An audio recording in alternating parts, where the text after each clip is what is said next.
Hi, welcome back to This Might Not Land, a podcast that will always pass the Bechdel test. If you don't know what that is, listen to last week's episode. Yeah. A conversational podcast where we just talk. About everything, anything, and whatever we want. Yes. We hope that it feels like you are just hanging out, drinking your beverage of choice with us. It doesn't have to be alcohol. Okay. So, starting out, Jasmine, what's been on your mind this week? So much. Okay. Unfortunately, too much. My brain is always full. I'm always thinking of something, and I'm perpetually tired. As you know. Rude. And I thought I would entertain everyone by reading some of my Google searches this week.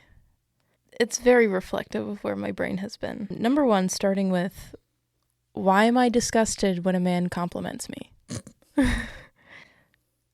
Perm, before and after.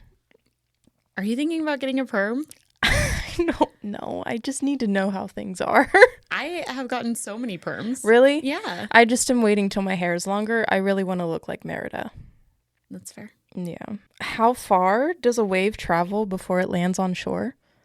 This actually made me want to cry because actually this has been huge for me. Thinking about my life, and I always want to crash out about it.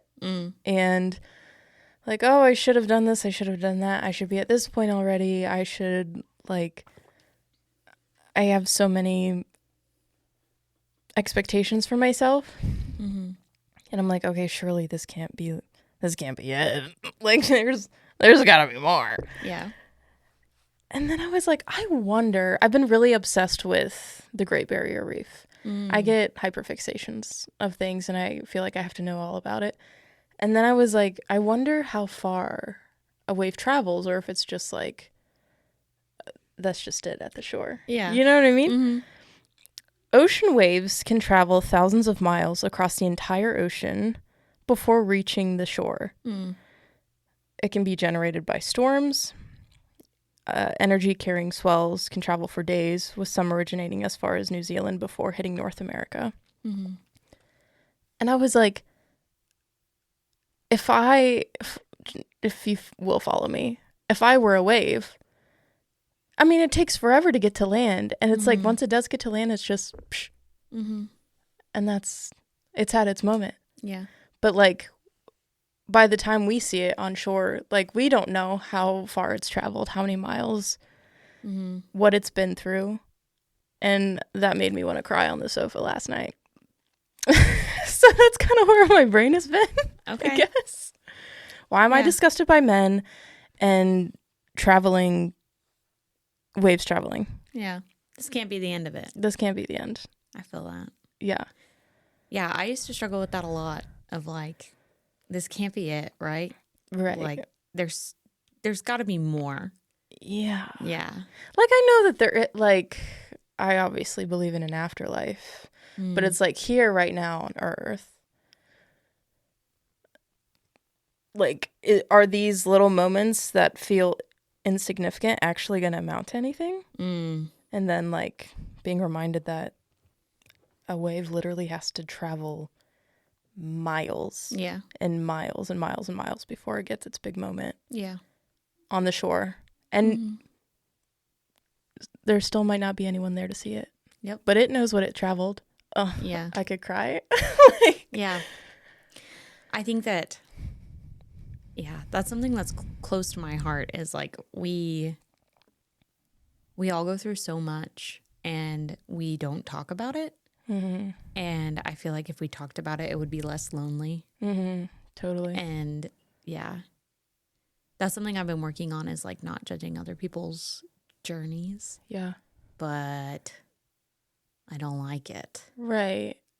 I mean, it feels hard to ride the waves of life. Yeah. Like, you're surrounded by like a big ocean. It's like, am I going to drown? Like, there's this song that the church I used to go to used to sing. It was called Kiss the Wave. And it was like in the chorus, one of the lines was, I must learn to kiss the wave that throws me against the rock of ages. And that's one of the few worship songs I listen to. What about you?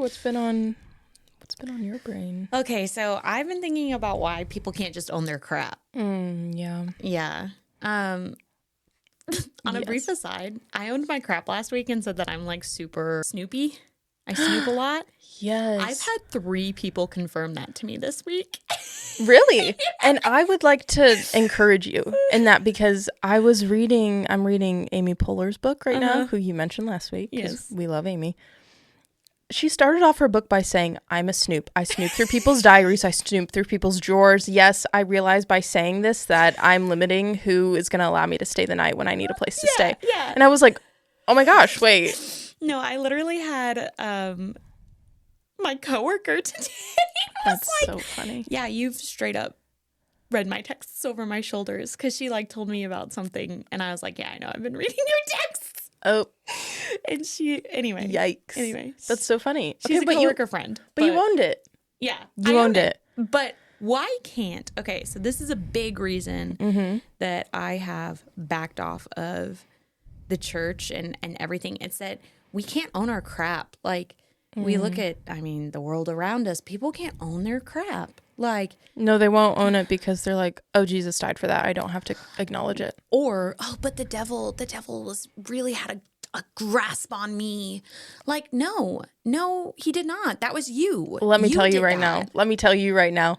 That pisses me off. It makes me so It pisses me off when people say that. Yeah. But I've been thinking about it all week, right? Like, obviously with the Epstein files and, you know, just in general, like, people are like, oh, but I was really tempted not to do this. No, you made that decision.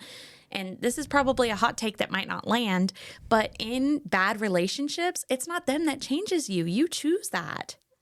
You choose to change. And now that is true. I'm not saying like you do it. I think you are influenced to change, but it's at the end of the day, it's you that makes that choice. Sure. Well, and if you're with the right person, it's hopefully good change. But if you're with the wrong person, like I always choose 3 times over.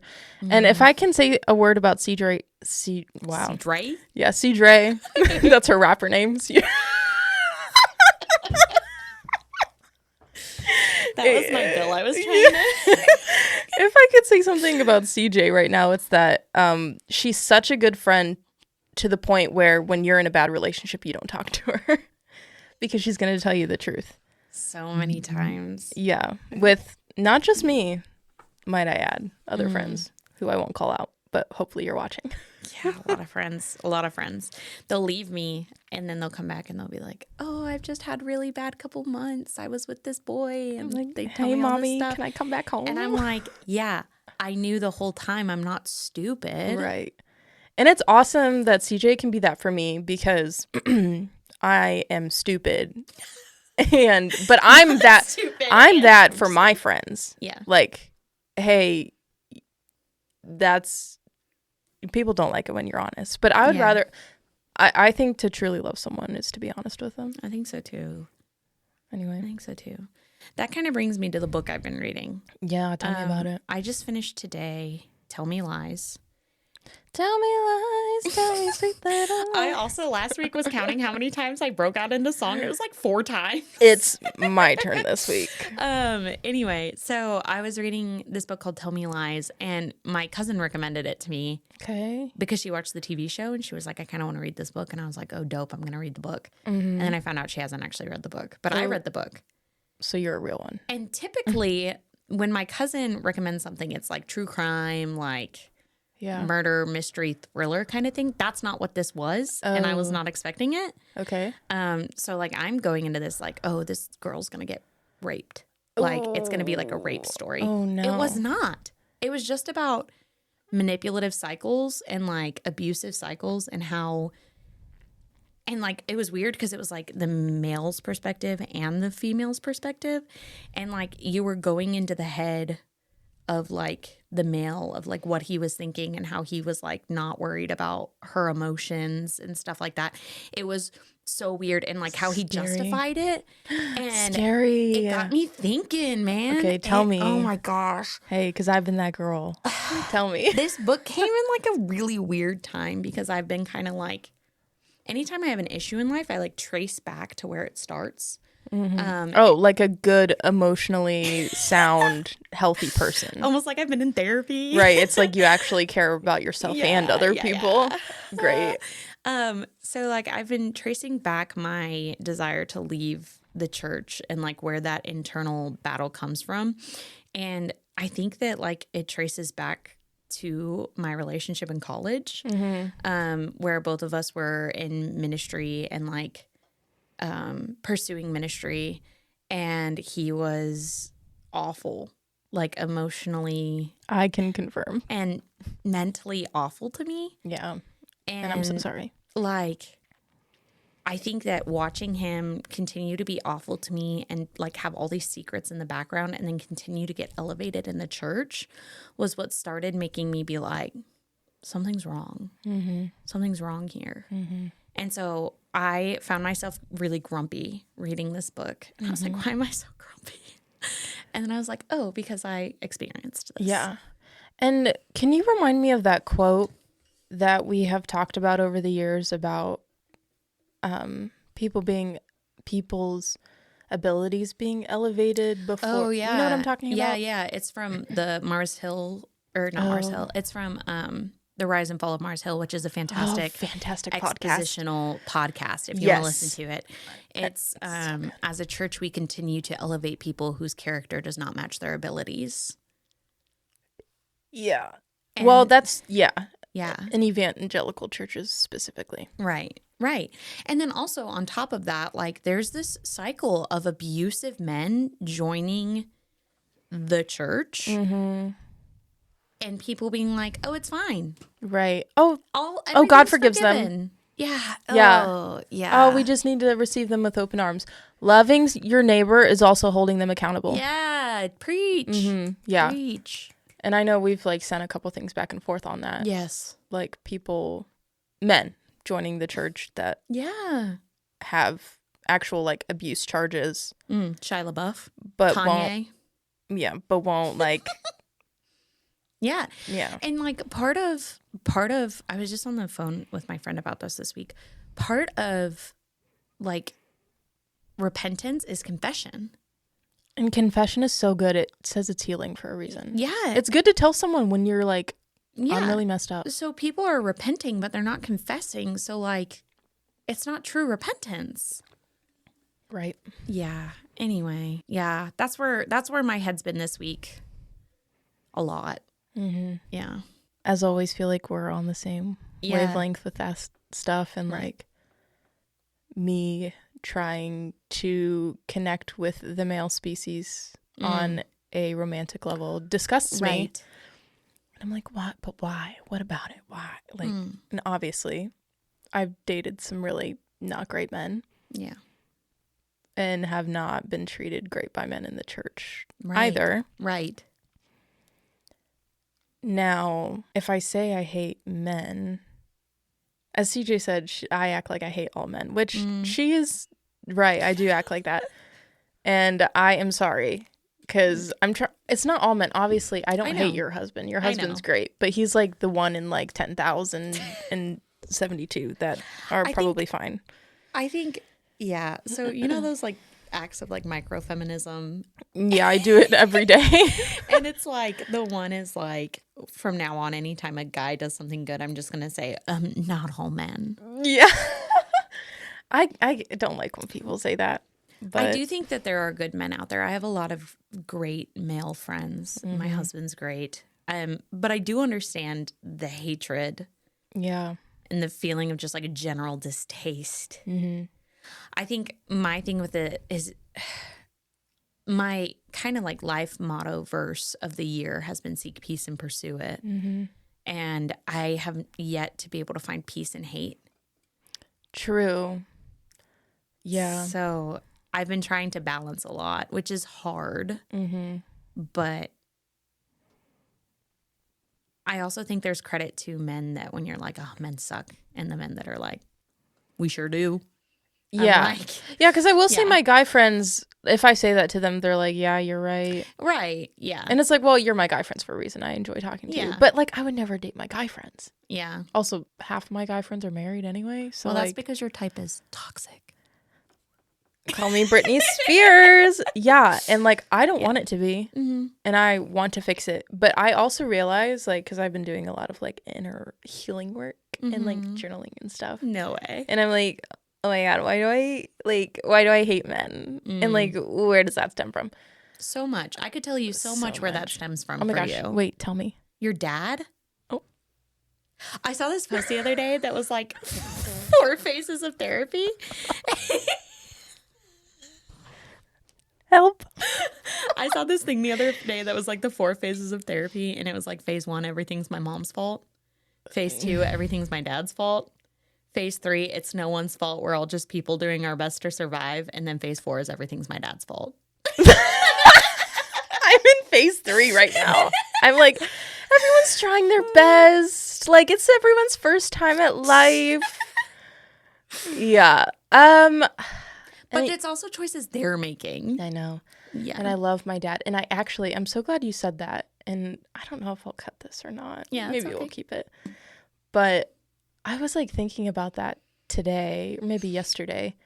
But I'm like, why do I run to my dad when I am not in the right like mental space for a relationship? Like, sure.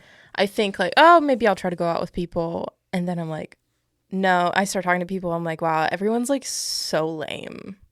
I'm not interested. And then I start texting my dad. That's a cycle. What the H is that about? That's a cycle. Everything is a cycle. Yeah. So another part in this book that I just read, right? She talks at a certain point. She's like, she always keeps going back to this guy. His name's Steven or whatever. Okay. Stupid Stevens. Yeah, stupid Steven. Stupid Steven. Gosh, Steven. She tries to call him Steve at some point, and he goes, no, I only go by Steven. Oh my gosh. And guess what? I bet Steven's bald. while we're at it, Steven, you're bald. No, but the book describes him multiple times as chunky. So sorry, I laughed a little too hard at that one. Not chunky, but like talks about him having pudge and stuff. Dad bod. Like not traditionally attractive, but has learned how to be manipulative. But anyway, there's a part where she's like, I don't know what it is. Something just pulls me back every time, but I know I shouldn't go back. And so she's like, but then do I follow my heart or do I follow my head? And she's like, you're always supposed to follow your heart, right? And I'm like, hell nah. Yeah, hell no, brother. No, sometimes you need to follow your head. Mm-hmm. Like so many times, I don't know. I lead with my head and my heart. So in my relationship with Wesley, I led with my heart a little too much, and it was my head that saved me and like saved our relationship. Explain what? Okay, so I don't think I've told you this story. When we started dating, Wesley's her husband, by the way. He's the best. He actually is the best. I tell my friends he is one of the best men I've ever met in my life. I have yet to meet a friend that has told me that they don't hope someday they find a Wesley. Can confirm I've been one of the friends that have said that as well. He's a king. Yeah. Anyway, so when we were dating, I was obviously recovering from a lot of baggage because it was also college. And we had been talking, and he told me that he liked me and that he wanted to date me. And I was like, maybe. I need to see if I like you more than singleness. Which is so real. Yeah. It's great being single. Anyway. So then I was like, I think if you asked me out, I'd say yes. And he was like, okay, cool. So then I go to Houston to visit my brother. And while I'm there, I start freaking out. Like everything inside of me is like going crazy. I'm like, something's wrong, something's wrong, something's wrong. And whenever that like feeling, that overwhelming like dread would hit me, I'd be like, what's the most recent thing in my life that's changed? I told Wesley I'd say yes. So then I text Wesley and I'm like, hey, I actually don't think I'm ready. Like, I just need more time with God, whatever. And send him this long text, right? And he like texted me back and he's like, I totally understand, but I didn't do anything wrong. Oh. And I was like, you didn't do anything wrong. And so like there were times we had like a lot of conversations that weekend. Yeah. We talked when I got back. He walked with me. He sifted through that baggage. And when I got back, he and I talked. And there were a couple times throughout our relationship that I had to choose my head over my heart, because there were times like we would be in the car and he used to always say, "Penny for your thoughts," when I was quiet. He's learned not to do that anymore because I'm quiet most of the time. But he said, "Penny for your thoughts." And I looked at him and I was like, "You don't want to know what I'm thinking." And he was like, "What are you thinking?" And I said, "Well, I'm thinking that if I broke up with you now, it'll hurt a lot less later." But then and I would struggle with that thought over and over again. It was like a repetitive thought that I would have. Totally. And I had to get to a point where I would be like, okay, I'm going to break up with him. But then I would sit down and I'd say, what has he done wrong? Yeah. Like, what is your reason for breaking up with him other than it just feels weird? Well, yeah, it feels weird because you came from a terrible relationship. Right. So my heart is telling me, leave. Yeah. Like, all of my emotions are like, it's time to leave. Yeah. And my head was like, I had to use my head to be like, but what has he done wrong? Yeah. He hasn't done anything wrong. He treats me like a queen. Yeah. So, yeah, I think the dangerous thing is that we say, follow your heart, follow your heart, follow your heart. But your heart is... Don't say it. Dumb sometimes. Yeah. What did you not want me to say? Deceitful above all things. No. Desperately wicked. No one can... No. Yeah. I think about all of my toxic relationships every day still. Because I overanalyze everything. And I'm like, oh, man, how can I be better? How can I... Not like, oh, I wish I was with them. Like, I don't want to be with any of them. That's so fair. But like, how do I... Like I said last week, how do I better myself for me and also for others around me? And I don't know if it's that I'm resistant to relationships as much as I really like to be single. Also, though, someone said this to me before, is what is broken in relationships can only be healed in relationships. And I was like, you might be onto something. So it's like, obviously, if I'm single and I'm like not with anyone, it's not going to trigger any old like scar tissue or like wounds or anything. You know what I mean? Because it's like, absolutely. Well, you know, you and I being in a friendship is not going to strike me the same way that someone romantically could hurt me. And I don't know, hot take, I don't like to be hurt. Yeah. I don't think anyone does. But yeah, but I get that though. Like, is it worth it being with someone or being single? And I don't know the answer at this point. This is so cheesy, but it's one that I used to cling to while I was like pretty heavily involved in the church. It was run as fast as you can toward God, and when somebody can keep up, introduce yourself.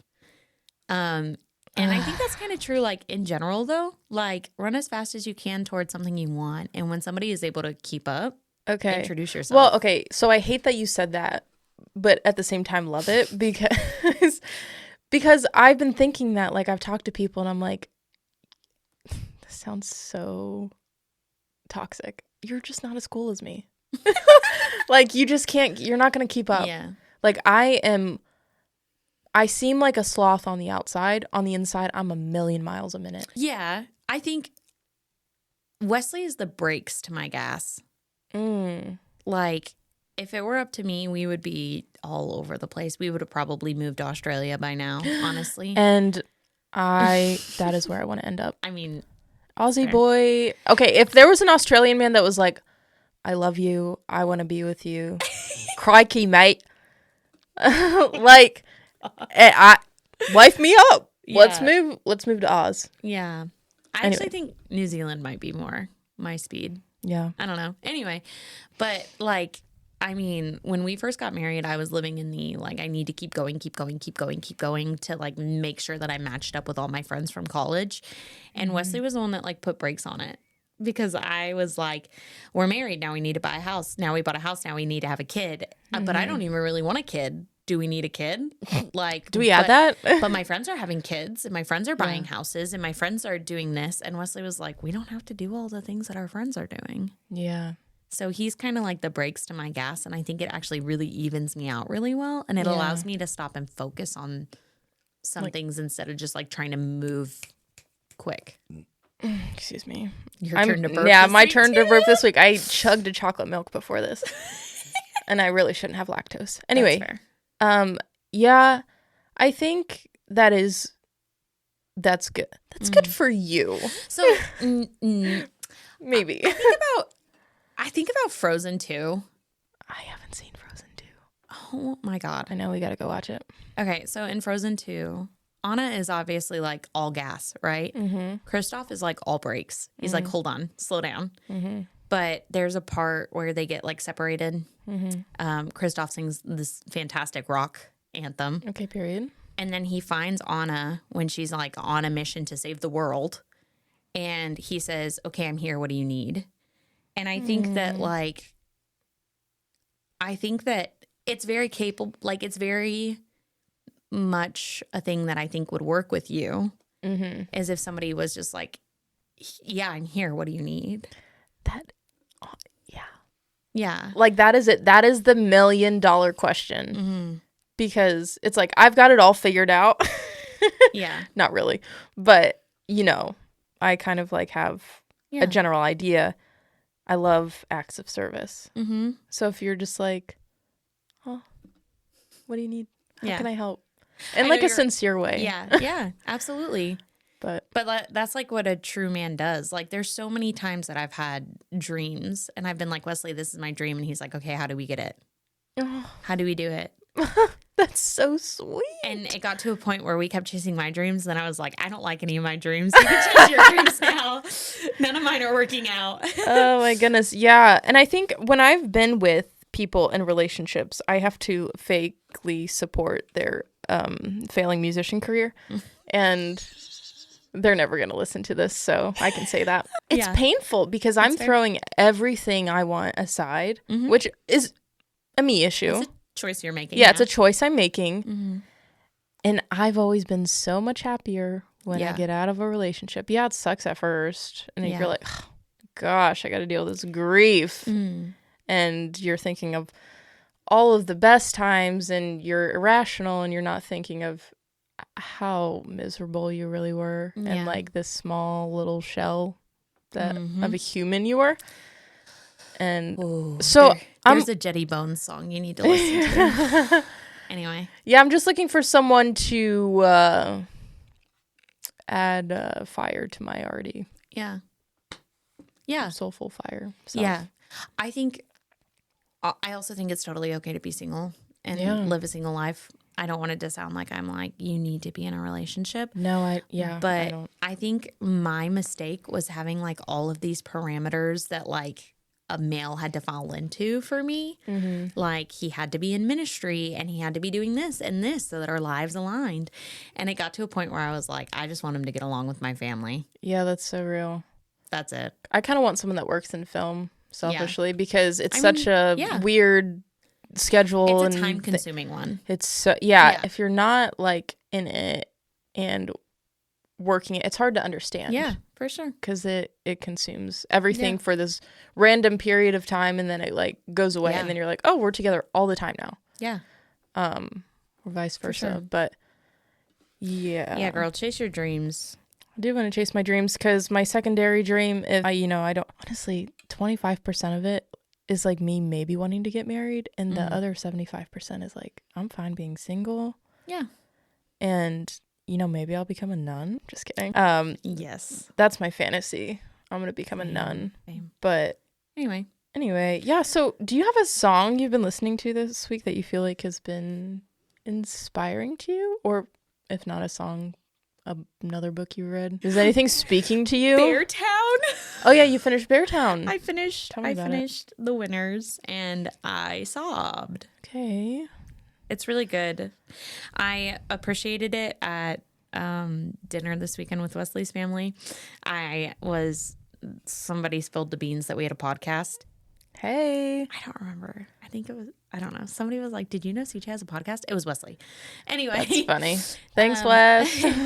And then I told them that I think one of the greatest acts of love that somebody could do for me right now is read the Beartown series.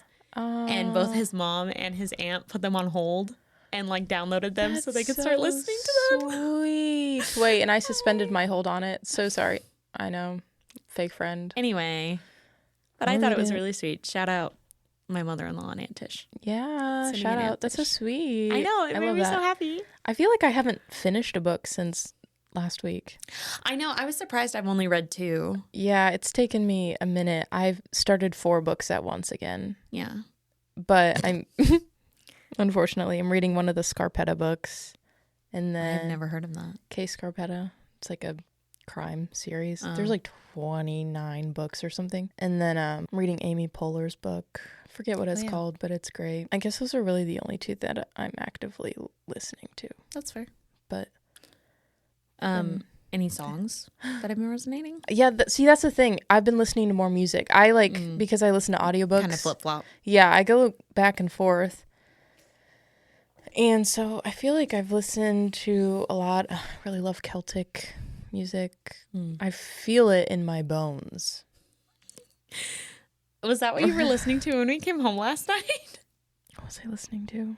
I don't know. It was I was watching The Great Barrier. Oh, wait. No, at the... yeah. Mm-hmm.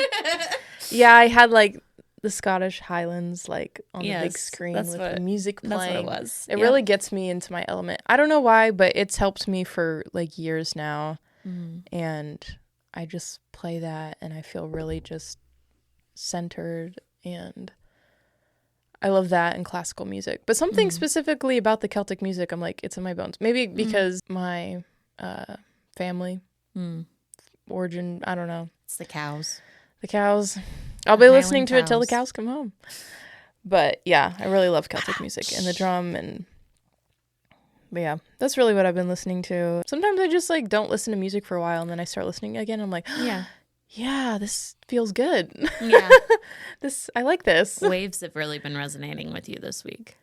Yeah. Oh, yeah. And that's what the music does to me too. It's like that just kind of just washes over me. Yeah, and I've been crying a lot. I probably said that last week too. I cry all the time. I probably don't seem like it. Maybe. I think you're in a healing period right now, which is a lot of emotions, but also really freeing. Yeah. But I cry all the time, even if I'm not. Well, no, I've been going through something for like 7 years. Yeah. Yeah. Yeah. Yeah, that's okay. Oh my goodness. Any movies resonating? Yeah, it's hard. It's hard for me to like watch movies sometimes when I feel like there's a lot of internal stuff going on. Yeah. You know? You and I are like the opposite. When there's a lot of internal stuff going on, you're like, I need to not watch TV. I need to not watch movies. Yeah. And when I have a lot of internal stuff going on, I'm like, let's watch all the movies. Let's just binge watch some TV shows. Okay. Yeah, I'm like a monk. I like retreat. Yeah. And I have to just be alone with my thoughts. Yeah. And that's why I listen to a lot of classical music too, because I can't listen to stuff with lyrics when I get into phases like this. That's wild. I know. And it's something I only realized about myself last year. But I think that I search for understanding. And I don't like, I do retreat into myself, but just like conversationally, I get really quiet. But like when I'm going through something, like I search for something that understands me. Because that makes sense. I think I've always been told I'm different. And so I don't ever really feel understood or like people are trying to understand sometimes. Although, as my therapist told me, understanding is a choice. If they're not understanding you, it's because they're choosing not to. And CJ has told me that many times in the toxic relationships I've been in when I have chosen to talk to her. And that is true. Yeah, it is a choice. Yeah, that's why Champagne and Sushi hit so hard. Yeah. That song. I can't remember. It's a good song. Her name. I don't remember her name either, but it is a good song. It's a good Champagne song. and Sushi. Yeah. Listen to it. Oh, yesterday was International Women's Day, the shortest day of the year, by the way. Yeah. Do you see the post? Did I send you the post that was like, oh no, I posted it on my story. It was like losing an hour on International Women's Day really feels like 75 cents on the dollar. Yeah. Truly.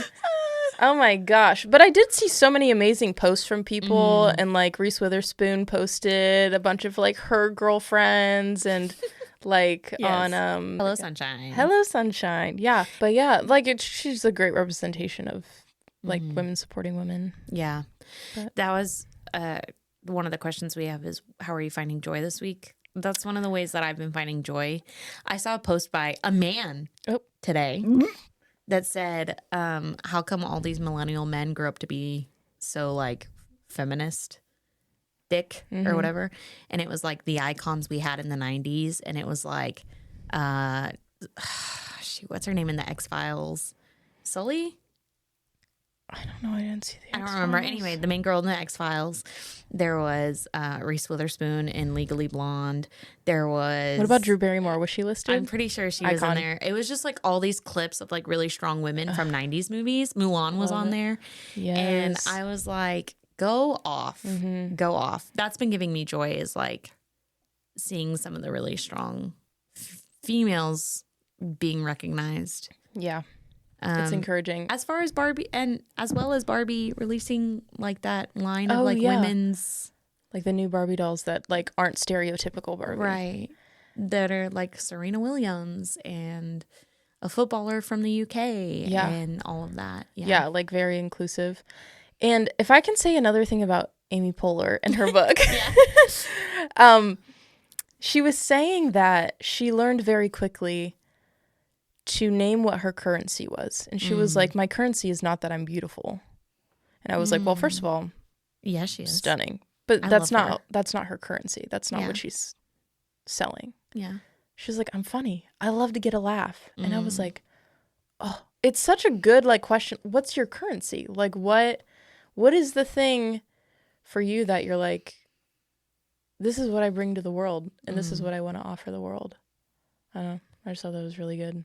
And what do you think your currency is? Well, I would never want to be stereotypical Barbie, but I would love to be weird Barbie. Specifically because I love Kate McKinnon. That's fair. And she's so funny. That was like funny. My brain works in a circle. That didn't answer the currency question. I know. Well, no, I wasn't really answering that, but I was just like saying, I don't know what I was saying. Okay. Anyway. It's a good question to think about, like, what is my currency? I don't have my answer yet because I don't know yet. Anyway. I've been having a really hard time finding joy. I actually just talked to Wesley about that. Really? Last night on our date. Yeah. Joy. Yeah, that's a thing this year too, where I'm like, how do I have that? Especially with like what the 3 months of 2026 has been. Yeah. And like, my friend Gianna, who you have not met, but her and I met in Nashville. And she is like one of the most joyful people I have ever met. And just like always has a smile. And whenever her and I have conversations, I'm like, you've been through stuff too in life. Like, how do I have what you have? Yeah. I want to be joyful too. And because I think a lot of people think like, I don't smile enough, or I'm just like stoic or whatever bullshit they want to think. But like, I am happy. I'm not very good at showing it. Yeah. But also too, happiness and joy are two separate things, right? They are. Yeah. I think so.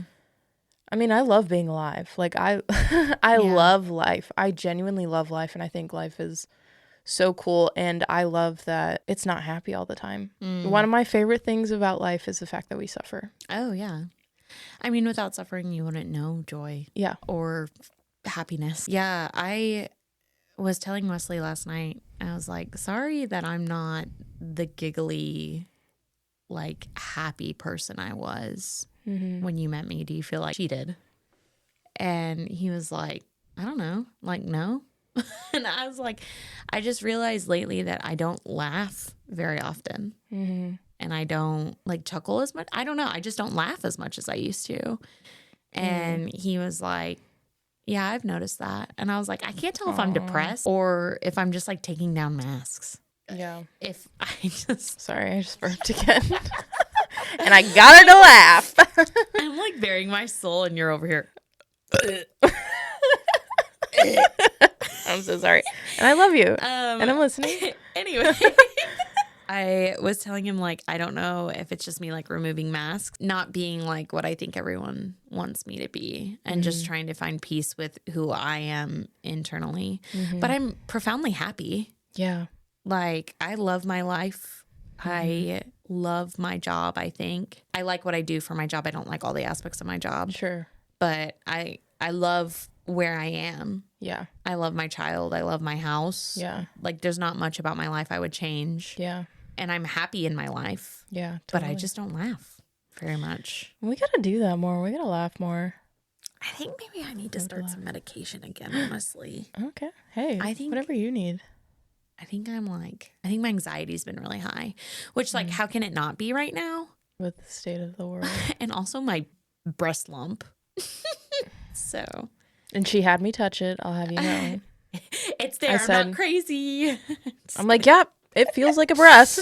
Yeah. So I've just been having a hard time finding joy and laughter, I think, in all of this. Jasmine, yeah. Anything? Have you been finding joy this week in anything? Well, my siblings just went to New York City, and that made me so happy to see them happy for their birthdays. And of course, I'm like, oh, I just want to be with them. But I love getting to see them, like, live life and explore and have experiences. And it's weird because it's like, oh, in my brain, they're still 5 and 7. And my brother's about to be 21. Yeah. Wild. My sister just turned 19. I'm like, what? And where has time gone? Yeah. And it makes me happy because, like, it's really fun, like, being adults with your siblings. They're also so far away, so it's kind of happy, sad. Yeah. But yeah, I like to see them happy, and it brings me a lot of joy. And then just seeing, like, my siblings having good friends and people around them that support them and love them. Yeah. Because it's really hard to be that young and not have anyone around you. And they've got a lot of good people around them. So. Yeah. I was telling Wesley the other day, I think the reason that I have such a hard time finding friends now is because I'm never around people my age anymore. Yeah. Like, I mean, at work, I have friends at work. Obviously, they're great. Yeah. I'm the only person at work in my 20s. Everyone else is in their 30s or 40s. And just, like, different phases of life, really. Yeah. But, like, before that, like, I was always in youth. I was always at youth retreats. I was always, working jobs that people my age worked. Yeah. And then I was in college where I was surrounded by people my age. And then I left college, and all of a sudden I was not ever surrounded by people my age. Yeah, that's fair. I feel like I've always been around people not my age. Yeah. For better or worse. Anyway, I would love to talk about a woman that I love. Who's the woman that you love? Lucille Ball. Yeah. Everything, she has been so inspirational for the person I am in life today, because watching her as a little girl be just this crazy, silly, goofy, yet so elegant of a person. Yeah.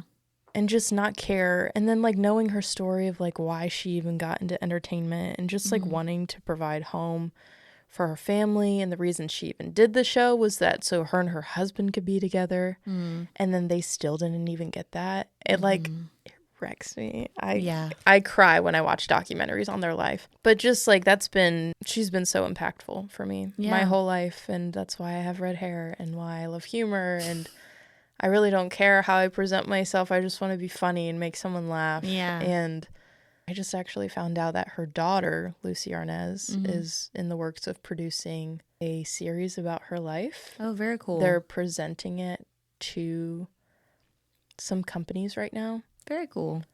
That is the role I want. I want that role, and I'm saying it right now. I will do everything humanly possible to be able to portray her and her life in a series. Yeah. God, if you hear me, please. My mom listened to our podcast last week, and which was honestly kind of, I don't know why it surprised me, because it's very my mom. Hey. Yeah. It's very my mom, but I can just imagine her listening right now and you saying Lucille Ball and her being like, good choice. Yeah, good choice. Good choice. My mom loves Lucille Ball. Yes. We used to have, like, every season of I Love Lucy on DVD, I think. Incredible. When DVD was first created. Yeah. And our dogs were named Lucy and Ricky. It's so Yeah. I love it so much. Shout out, Mom. Yeah. And if I mark my words, if I ever have a daughter, her name is Lucille. That's it. I don't actually know very much about Lucille Ball other than I know she was a really big, I mean, it's hard to be 50s. It was the 50s, yeah. Yeah, it's hard to be in the 50s and be a woman and have your name recognized. So Let me give you a quick rapid fire. Okay. She was 39 when she got I Love Lucy. Okay. Ricky, her husband on the show, Desi Arnaz, his name, was 6 years younger than her. Mm-hmm. They had 2 children, had one on the show. She was the first person to ever be pregnant on television. Mm-hmm. They were the first people to, Desi invented reruns. Mm. Desi also invented the 3-camera system that we still use today in film so that people watching on the East Coast could see it clearly. It wouldn't be foggy. They did that show for near 10 years. Mm-hmm. And they had a big production company. It was called Desilu, which was sold and then became Paramount. And that makes sense. Yeah. There's so much. I know too much and I could keep going, but I just have so much respect for her. And it wasn't she wasn't trying to girl boss or anything specifically. No, she was just trying to make people laugh. Yeah. And just wanted a family. And be part of her family. She wanted a home. And I understand. Yeah. Anyway. So that's my woman. I love her. I love that. She's cool. She's cool. She's amazing. Yeah. I keep finding all these questions that are fun questions to ask your boyfriend or whatever, but I think they would be fun to ask each other. Yeah. If I were a villain, what would my evil mastermind plan be? Is it really evil if you're trying to make equality happen? I don't know. Well, I guess. Wait, what's the question again? If I were a villain, what would my evil mastermind plan be? Yeah. I don't know. CJ should be in office somewhere. She should be yeah, I don't know. You mean in political office? Yeah, sorry. Politically, she should be. Low-key, I kind of want to run for politics, but I honestly just feel too dumb. Okay, and don't ever say that again to me because you're not. And anyone can learn, and you have a brain capable of learning. No, I've thought about it. But an evil plan? Gosh, I don't know. I feel like every evil plan is... Not every evil plan, but evil mastermind plans are typically founded in something that's very valid of a frustration, but just going about it the wrong way. Oh, yeah. Wesley told me that he thinks mine would be to destroy the patriarchy. Well, that's what I wanted to say, but I didn't know if I was allowed. I also think that both of us would do that. Together. Yeah, I think that would also be yours. Okay, so maybe that's not a good one. What's one hill I would absolutely die on for no reason? That running is the superior workout. And I'm what are you running from? I won't die on that hill. I don't know. But I do love running. I like running more than anything else. I'm trying to think what you get passionate about. I just always think we talk about. I think a hill that you would die on for no reason. The lighting in this room. CJ, I love you. Oh, I need you to know that. Too. I don't know why I did it like that. Real weird. Wow. Anyway, thank you everyone for being here. We are having so much fun doing this. I feel like the conversation just flows. Yeah. And I'm happy. Maybe a little too long tonight. Yeah, sorry. Okay, bye. Bye.